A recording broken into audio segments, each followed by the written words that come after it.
Our Father who art in heaven, hallowed be thy name. And thy kingdom come, thy will be done on earth as it is in heaven. Give us this day our daily bread, and forgive us of our trespasses as we forgive those who trespass against us. Lead us not into temptation, but deliver us from evil. For thine is the kingdom, and the power, and the glory forever.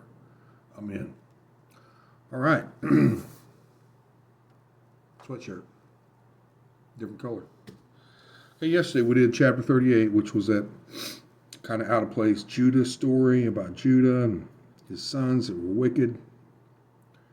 And how Judah had to get put in line because he didn't hold up to his end of the promise that he made Sheila or Tamar. So anyway, now it goes back into Joseph. So here's Genesis 39. It says, now Joseph had been taken down to Egypt, and Potiphar, an officer of Pharaoh, captain of the guard, an Egyptian, bought him from the Ishmaelites who had taken him down there. The Lord was with Joseph, and he was a successful man, and he was in the house of his master the Egyptian. And his master saw that the Lord was with him, and that the Lord made all he did to prosper in his hand. So Joseph found favor in his sight and served him. Then he made him overseer of his house, and all that he had he put under his authority. So it was from the time that he had made him overseer of his house and all that he had, that the Lord blessed the Egyptian's house for Joseph's sake. And the blessing of the Lord was all that he had in the house and in the field. It was on all that he had in the house and in the field. Thus he left all that he had in Joseph's hand, and he did not know what he had except for the bread for which he ate. Now Joseph was handsome in form and appearance. It came to pass, after these things, that his master's wife cast longing eyes on Joseph, and she said, lie with me. But he refused and said to his master's wife, look, my master does not know what is with me in the house, and he has committed all that he has to my hand.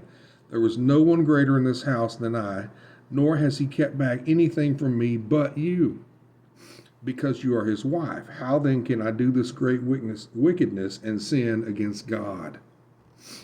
Not against Potiphar, but against God. So it was, as she spoke to Joseph day by day, and he did not heed her to lie with her or to be with her.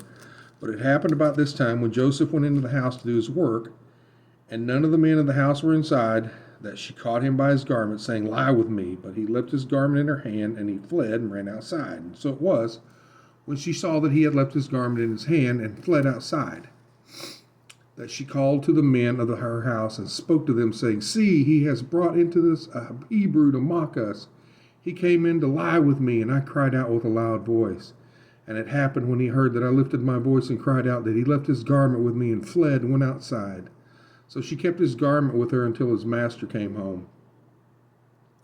Then she spoke to him with words like these, saying, the Hebrew servant whom you brought to us came in to me to mock me. So it happened, as I lifted my voice and cried, that he left his garment with me and fled outside. So it was, when his master heard these words which his wife spoke to him, saying, your servant did to me after this manner, that his anger was aroused. And then Joseph's master took him and put him in the prison, a place where the king's prisoners were confined, and he was there in the prison. But the Lord was with Joseph and showed him mercy, and he gave him favor in the sight of the keeper of the prison. And the keeper of the prison committed to Joseph's hand all the prisoners who were in the prison. Whatever they did there, it was his doing.